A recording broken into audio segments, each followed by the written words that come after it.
O Lado R do Trabalho, um podcast da Renascença em parceria com a Randstad. Vamos então ao segundo episódio do podcast O Lado R do Trabalho, é uma parceria da Renascença com a Randstad, e olhamos desta vez para o estudo da Randstad Research 2025 que se chama Talento sem prazo de validade, o mercado de trabalho depois dos 55. É este o mote para a nossa conversa de hoje. A verdade é que o mercado de trabalho está a envelhecer. Segundo este estudo, Portugal é hoje o segundo país mais envelhecido da União Europeia. 38% da população tem mais de 55 anos. Em 2050, para ficar com uma ideia, será quase metade do país. E há aqui outro dado que merece a nossa atenção e que vou debater com as minhas convidadas de hoje. 1 em cada 5 trabalhadores portugueses tem entre 55 e 64 anos. Falamos pouco, ou melhor, se calhar falamos mal, ou falamos de uma forma que não é mais indicada sobre talento sénior.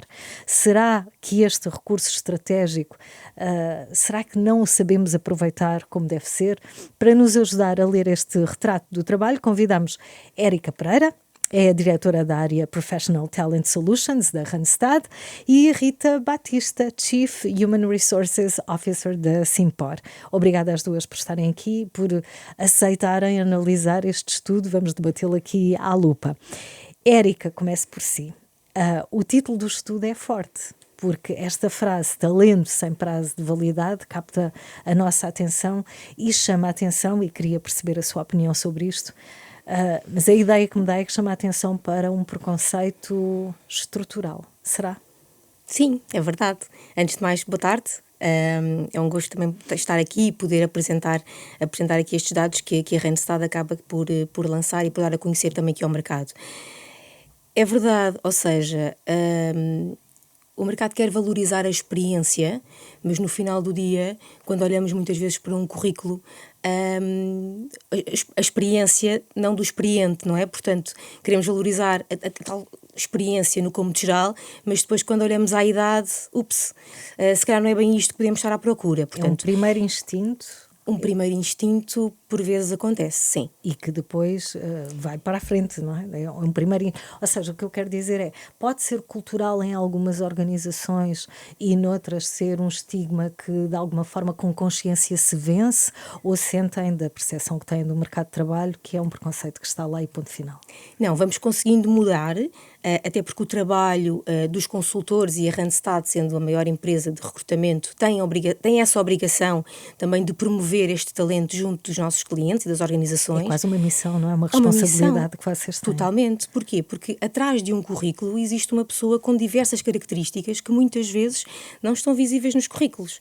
Portanto, e nós conhecemos essas pessoas. Nós acabamos por, numa conversa, podermos ter aqui uma série de informação destes profissionais que muitas vezes não surgem nestes currículos e que devem ser mencionados. E o potencial empregador não sabe, não é? Sim. Portanto, existe sim ainda o tal estigma, não é, relativamente ao custo. As empresas continuam a achar que todos os profissionais séniores têm custos elevados e muitas vezes tendem a preferir recrutar 2 júniores ao invés de um sénior, por exemplo. Temos também ainda o tema do mito da plasticidade digital, ou seja, as organizações também continuam ainda a acreditar que para um profissional com uma faixa etária superior pode ser difícil uma adaptação à tecnologia e ao facto de poder ter que aprender algum tipo de ferramentas tecnológicas, e isto acaba por dificultar muitas vezes também a integração destes profissionais no mercado de trabalho. Isso pode ser considerado um mito? De que as pessoas mais velhas não têm capacidade de aprender tecnologia? Claro que têm capacidade toda. Sim. E por fim, só terminando aqui, porque eu acho que o tema também de termos cada vez mais lideranças mais jovens acaba por criar aqui também às vezes algum atrito relativamente se eu quiser admitir um profissional mais sénior para a minha liderança, como é que eu me vou sentir? ou eu sou suficientemente maduro do ponto de vista de líder e consigo aceitar, ou será que, como é que eu vou fazer aqui uma gestão da minha equipa com perfis mais séniores? E se calhar treinar essas gerações de líderes mais jovens, exatamente, para lidar com gerações distintas, não é? E temos no mercado de trabalho 4, em muitos casos até 5 gerações. Tenho outra questão. Portugal é um país envelhecido, é quase como que um paradoxo. Portugal é um país envelhecido, no entanto, os profissionais entre os 55 e os 64 anos têm hoje taxas de atividade de emprego acima da média nacional. O desafio não é pôr esta geração a trabalhar, é conseguir mantê-los e valorizá-los nas empresas. É isto, do seu ponto de vista, Érica? Sim, é verdade. No entanto, alguns destes profissionais também se sentem estagnados nas suas funções. Muitas vezes não são olhados não são escolhidos para processos de formação internacional, por exemplo. Muitas vezes não têm a componente da promoção, aquela promoção que os jovens estão à espera constantemente. E quando é que eu sou promovido? Já está a passar algum tempo. Muitas vezes eles acabam por não ser olhados para este tipo também de situações. Portanto, aqui nós temos que trabalhar a retenção ativa destes profissionais e não a retenção passiva, que é aguardar que o tempo passe até chegar à reforma. E que as coisas corram todas muito bem, portanto, sem qualquer nenhum problema até a idade da reforma. Portanto, o papel das organizações é trabalhar a retenção destes profissionais e não deixar que eles saiam das nossas estruturas, porque no final do dia eles acabam por ser talento que deve ser muito valorizado. Agora, há que mudar uma cultura, há que mudar determinado tipo também de programas que as organizações hoje em dia desenvolvem para atrair os jovens, mas temos que saber também criar programas para conseguirmos reter os profissionais mais cenas, porque os interesses não são os mesmos. E aqui este é um dos grandes desafios do nosso mercado. Da questão. Vamos ouvir o lado das empresas. A Rita Batista, a Rita trabalha numa empresa industrial como a Simpor. Onde é que o conhecimento técnico se constrói, não é? Na Simpor o conhecimento técnico constrói-se ao longo de décadas, portanto tem que ser valorizado. Qual é hoje o papel do talento sénior na Simpor? É a pergunta que lhe quero colocar.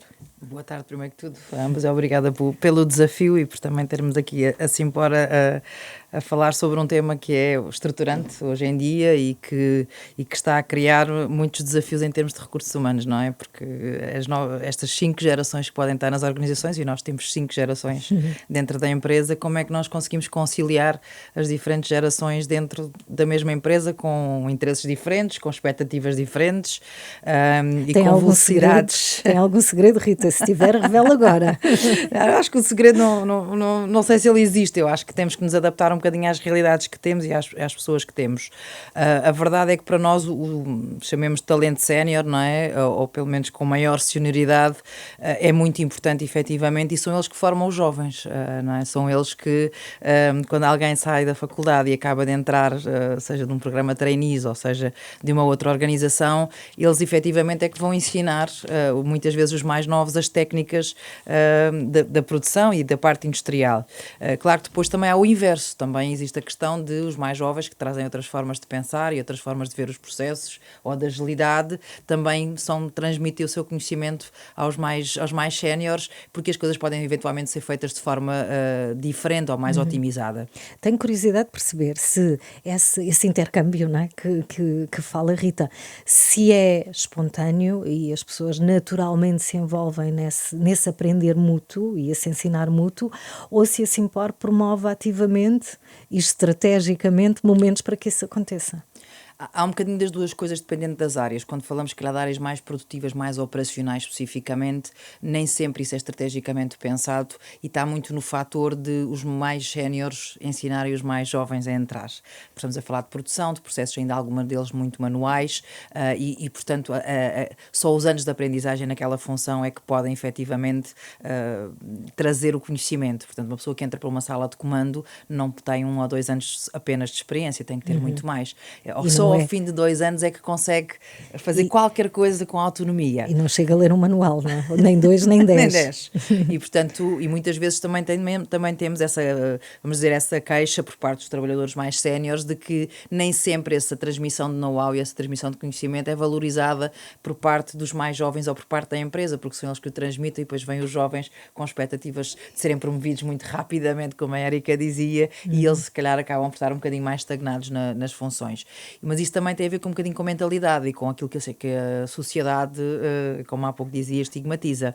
Agora, temos outros fatores que estrategicamente estamos a fazer isso, como por exemplo, e se calhar ao contrário do que muitas pessoas pensam, que uma fábrica de cimento pode não ser tão tecnológica, nós temos um projeto na fábrica da Alhandra em particular, onde temos drones, onde temos uma rede 5G fechada, para que esses drones possam funcionar na sua totalidade, que controlam desde a parte mais operacional do produto, que fazem inspeções aos equipamentos e que até têm a capacidade de ver se em termos de segurança a pessoa está ou não está dentro dos parâmetros que são vistos para a segurança.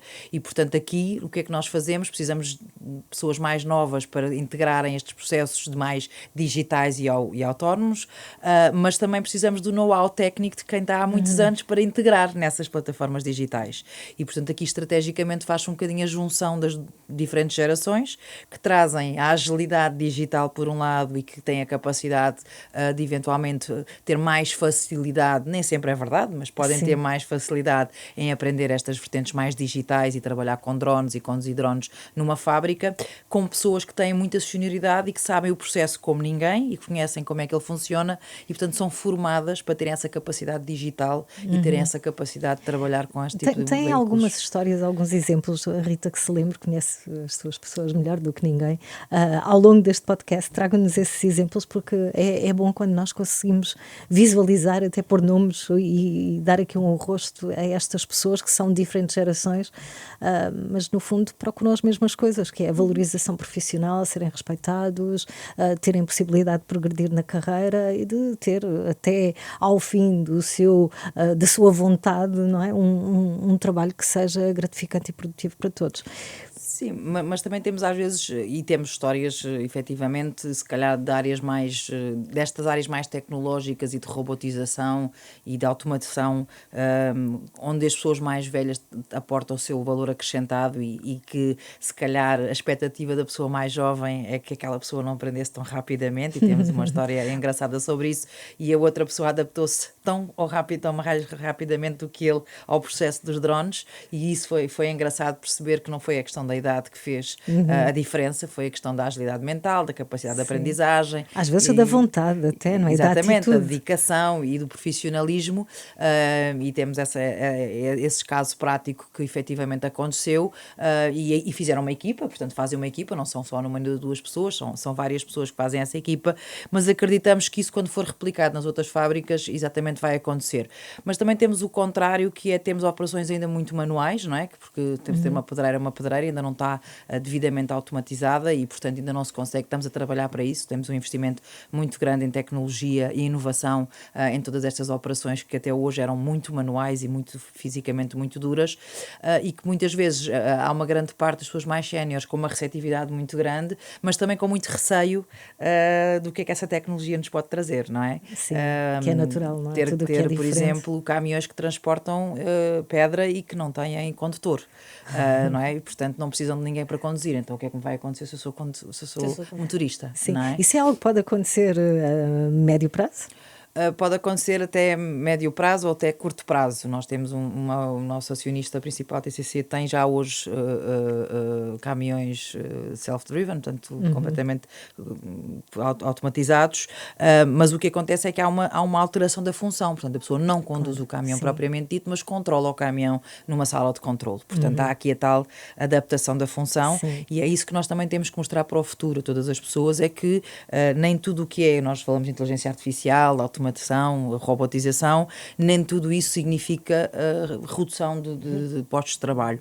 Significa alteração da maior parte dos postos de trabalho. E uma otimização. E uma otimização que tem que ser de processos, eficiência, pensada. que hoje se calhar perdemos muito tempo em algumas tarefas que se calhar não são de valor acrescentado, e com essa automação a pessoa pode fazer outras coisas que hoje não faz, e portanto há aqui uma adaptação dos dois lados. De um lado, por parte da empresa, investir nas pessoas para que tenham outras responsabilidades e outras tarefas, mas também por parte das pessoas ter a capacidade de não ter o receio de encarar esta nova mudança e encarar novas funções e novas responsabilidades. Sim, e para quem nos está a ouvir, a Rita Batista obviamente está aqui a representar a Simpor, mas nós conseguimos pegar nesse exemplo e no que disse e transferir para qualquer setor de atividade. Verdade. Érica, por cada 10 profissionais que saem para a reforma, entram 7 jovens. Ou seja, Portugal tem a 4ª pior taxa de renovação geracional da União Europeia. É um desequilíbrio que tende a agravar. Se por cada 10 profissionais que saem para a reforma entram 7, nós vamos ficar, se é que já não estamos desequilibrados. Estamos preparados para esse desequilíbrio? Ou como é que nos podemos preparar? Não estamos, de todo. Eu acho que as organizações ainda não reconheceram que, de facto, que estamos em alerta vermelho, totalmente. Estamos muito preocupados em resolver o problema agora, e não estamos preocupados com o futuro. E, efetivamente, é isso que vai acontecer. Portanto, algumas organizações ainda acham que estamos nos anos 90, não é? Que existe ainda muita mão de obra jovem, barata, e isso E não de é todo verdade. que não está a acontecer. Portanto, é muito importante, tal como disse, termos aqui oportunidades e programas de retenção deste tipo de profissionais, para que efetivamente consigamos manter uma sustentabilidade também económica, porque senão vai ser impossível nós mantermos, inclusive, aquilo que são as contas da nossa segurança social, inclusive, para Sim. conseguirmos aqui abarcar uma série de profissionais que depois vão depender, inclusive, deste tipo de serviços sociais. E há algumas boas práticas que vocês reconheçam no mercado nacional ou internacional? No fundo, o que é que as empresas podem fazer hoje para conseguir compensar este desequilíbrio e manter durante mais tempo as pessoas mais experientes ao serviço da empresa? Sim, tal e qual como eu mencionei, relativamente aos programas, portanto, tentarmos ter aqui programas que se adaptam a esta tipologia de profissionais. Mas que tipo de programas? Há algumas boas práticas específicas que vocês reconheçam que Por podem exemplo, estar a acontecer? Por exemplo, a questão da flexibilidade. Não é? Nós adaptamos muito aquilo que é o trabalho híbrido, por exemplo, mas se calhar um profissional pode ter na mesma esse trabalho híbrido, mas se calhar não tem que trabalhar no mesmo número de horas que se calhar um jovem, ou que estamos à espera que o jovem trabalhe.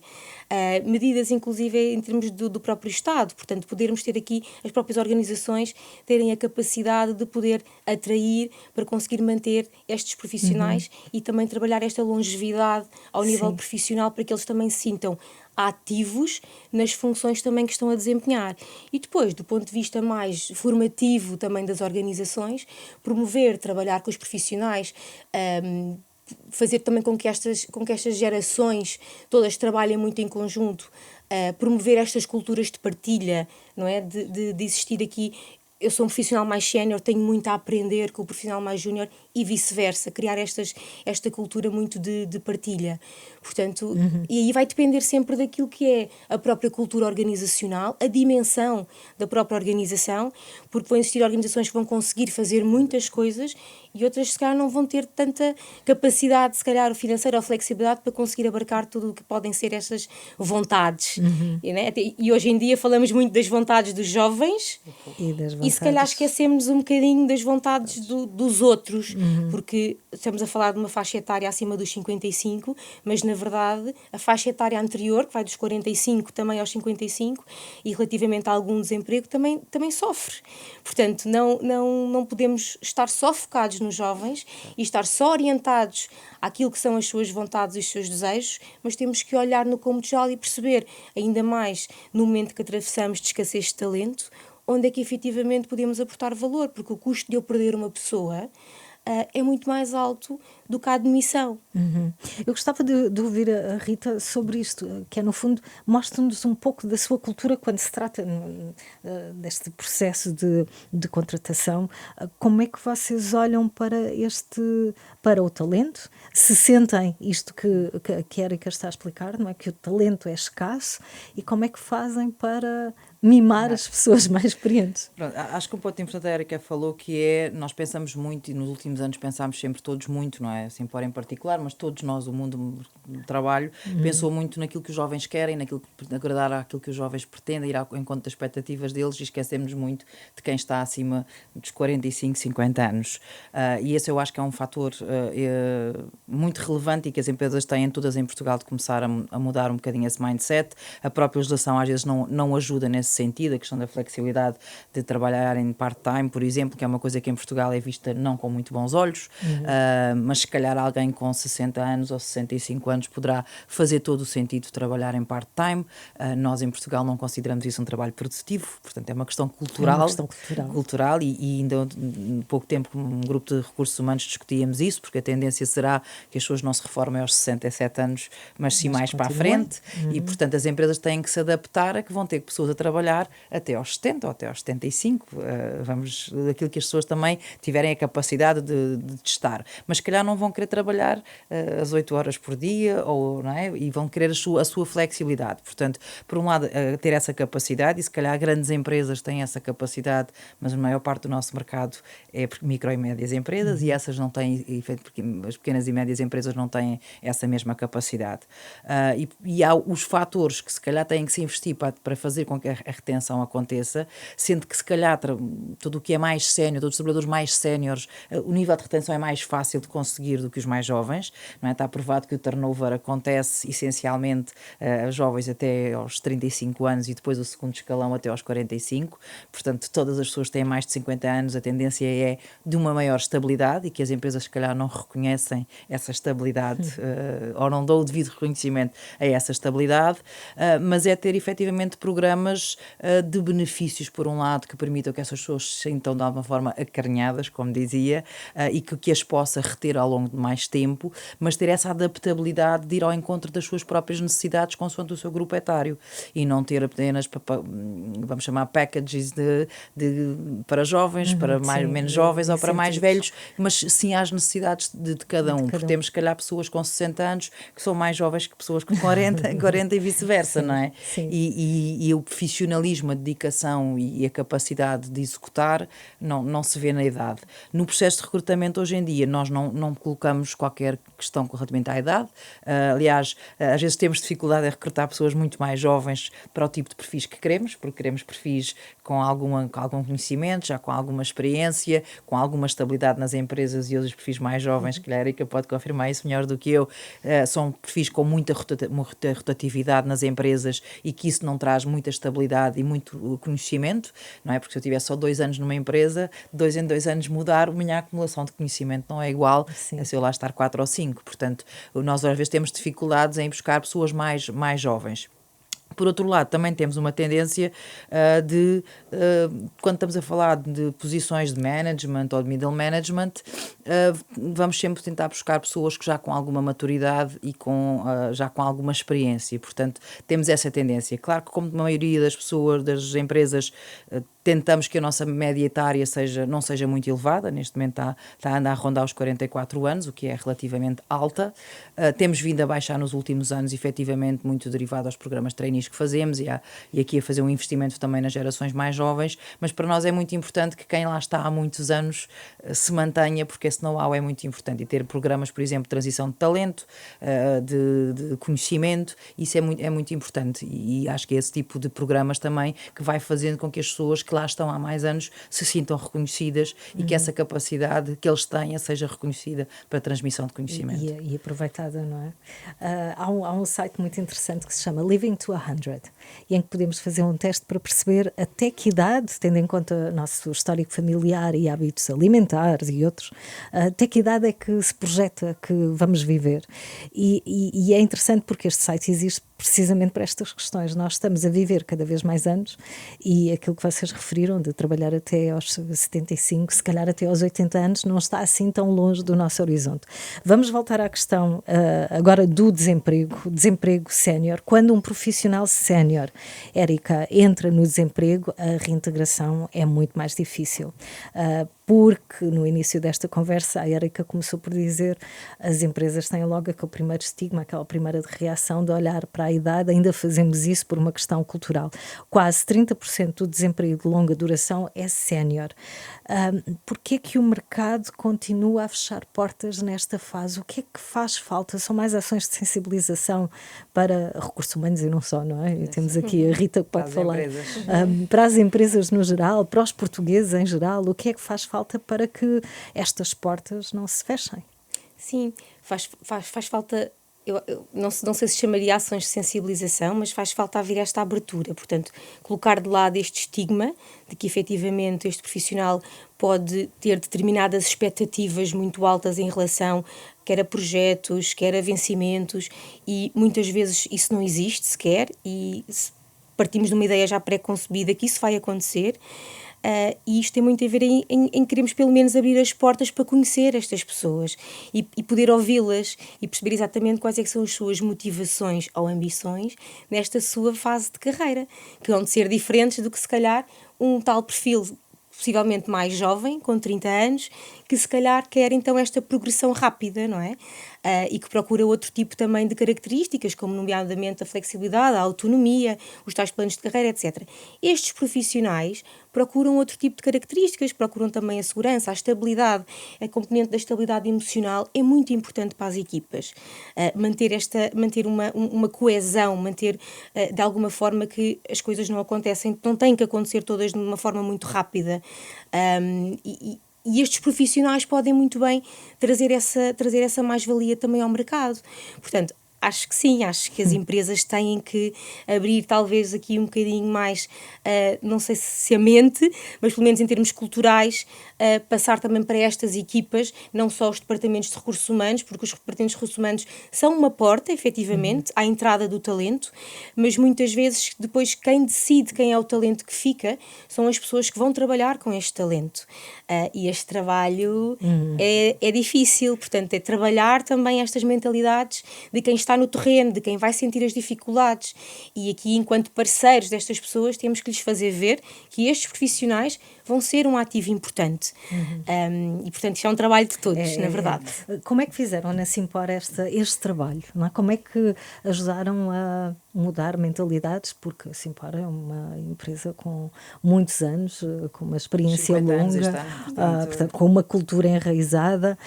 O que é que, da sua experiência, Rita, pode dizer, no fundo, que decisões concretas tiveram que tomar para tornar esta organização mais inclusiva do ponto de vista etário também, não é? Ao longo do tempo, como é que mudaram a cultura? A pergunta é esta, e se calhar é complexa demais.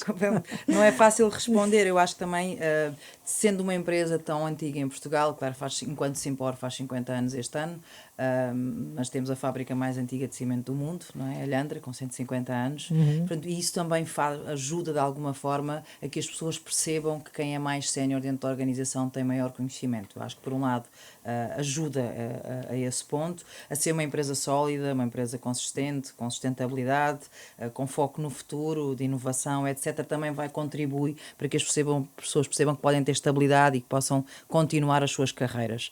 Por outro lado, acho que não só na Simpor, mas também em Portugal num todo, temos vindo a pouco e pouco a perceber, as organizações têm vindo a perceber que têm que ter equipas balanceadas, como a Érica dizia. É importante efetivamente a maturidade para a gestão de pessoas, para a gestão de uma equipa estável, e se eu ter uma equipa só de jovens ou só de séniores não fará de todo sentido. E portanto eu acho que as organizações ao longo dos tempos têm vindo a perceber que é importante manter algum talento sénior para conseguir criar o equilíbrio e a sustentabilidade das organizações e das práticas que têm. E portanto o que a Simpor também tem vindo a fazer de alguma forma, para além dos seus planos de benefícios mais, se calhar hoje mais próximos das gerações mais séniores do que das mais jovens, apesar de termos planos de benefícios flexíveis que permitem essa adaptabilidade, temos de alguma forma nos últimos anos vindo a investir na formação de diferentes, com há bocadinho dava o exemplo, de diferentes gerações gerações, sejam elas mais tecnológicas ou menos tecnológicas, e permitindo que as pessoas possam vir a experienciar posições diferentes.